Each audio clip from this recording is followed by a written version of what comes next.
So it's been a while since I've done one of these, and that's for a reason. It's because the summer was mostly productive for me, and I didn't see any reason to go over just random creative tips or whatever when nothing was challenging me in my life. It feels kind of disingenuous to just think of a topic and to address it when it's not something you're dealing with at the moment.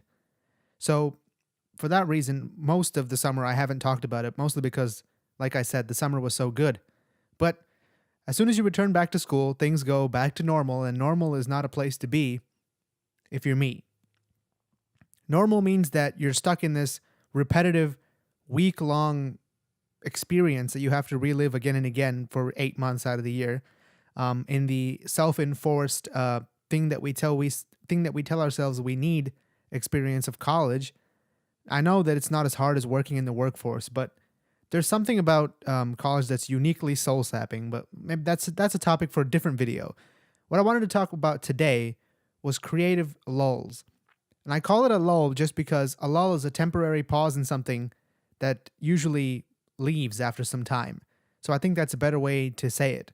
Another word to use might be pause. And we all know what creative pauses are just inherently because we've all experienced them, I think, to some degree. You know, you're doing something, everything's going well, and just all of a sudden you're stuck. And you can't think of what next word to write or what next video to make or what next song to record. It's not that you're out of ideas, it's just you feel like there's a mental log jam in your head and you can't get to the little idea that's stuck behind the dam that's there. And you may not even be aware of this. You might just think like, oh, I have no ideas.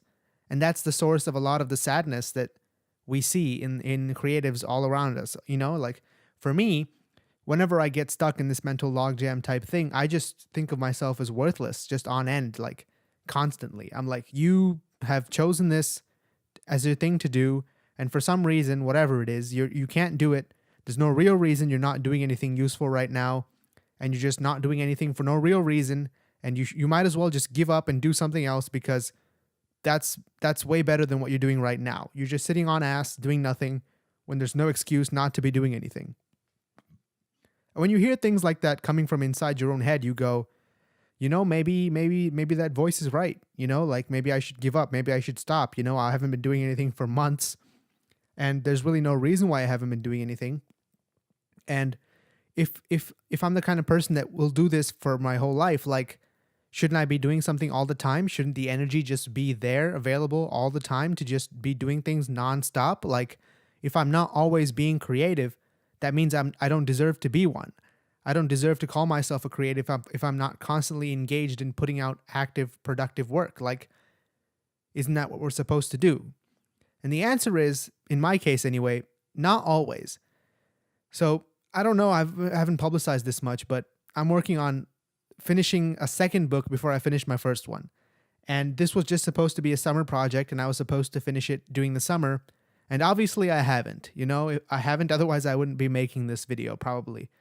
So I haven't finished the book that I was supposed to finish. I'm about halfway there. I don't know if I'll be able to finish in the other half that I've left for myself, you know, but I think I will be able to. Who knows? But we won't ever find out because I haven't written on it in more than a month, I think. Today is September 19th when I'm recording this, and I haven't written since, I don't know, maybe like the end of August sometime, probably mid-August, probably. And for me, that when you seek out a new career for yourself, or you want to do this thing so badly, sometimes you put too much weight of expectation on yourself to like constantly be productive because we're indoctrinated from birth just to believe that creative work is inherently less worthy of pursuit than normal work. And when we do the thing that we want to do, sometimes we can't always be productive. But instead of seeing that as a natural like ebb and flow of creativity, we see it as like this world-ending thing that will never come back. And it can feel very final. You know, you can feel very the end when you don't do anything for weeks on end, when things aren't happening for you.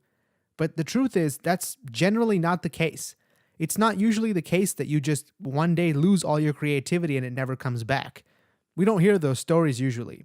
We only hear stories of people doing things all the time. We don't hear of stories of people just stopping doing things. Like Michael Bay doesn't just quit after he made Titanic or whatever. He kept going for another 20 years, right? We hear stories of people being productive because those people are the ones that we hear about. We don't hear about the people who were once productive then stopped, or took long breaks in between.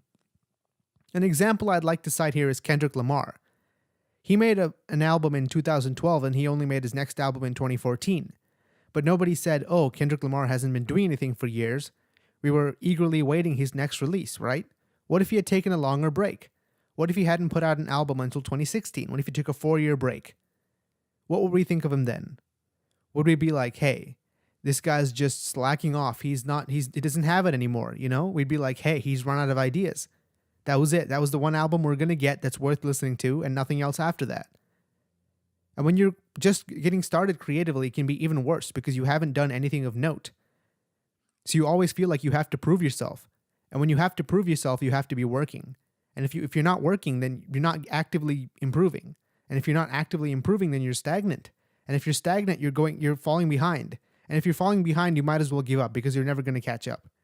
This is the logic that just constantly runs in my head all 24/7 when I'm not doing something. And I don't know why that is. I mean, I've had pauses in the past. I'm pretty sure everyone has had pauses in the past, you know? Not everyone like constantly 7 days a week is able to be creative. And that's fine. Previously, it's just worked out naturally, you know? Like one day I'll just wake up and they'll be like, oh, I have an idea today. For whatever reason. It could have been that I did something that week that I found particularly inspirational, or I watched a video, or I watched a movie, or I heard about something, or whatever. Something sparks an idea and suddenly you know what you have to do and you just do it. And it's fine. So literally it can be a matter of one day to solve your creative problem. You could be back working at it in 3 days from now. So if you just build it up in your head saying, hey, it's over, you're never going to be good, then it's done. That's not the way to approach things. At least for me, it wasn't. And now, since I've been in this rut, you know, seeking to come out of it actively can be a bit of a challenge. You know, it's like challenging yourself to push past something that you know is natural, but you don't want to be stuck in. Like, it's like having a headache and then going to a club. Like, sometimes it can just be counterproductive to try to push out of things that you know will eventually solve themselves. And it's not really that I'm time bound by any deadline or anything like that. It's more self-imposed than that. But I really just want to get back to working because I want to finish this book and finish the first one. You know, it's more about a personal self-accountancy than anything.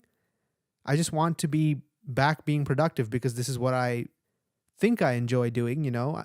This is what I like doing most, and I wouldn't have half completed 2 books if I don't enjoy doing it to some extent, you know. Like, I'm one of those people that only do things if they really like it, and you can tell what I like by what I do. And if I'm not doing it, then I don't like it. Like, an example is single-player games.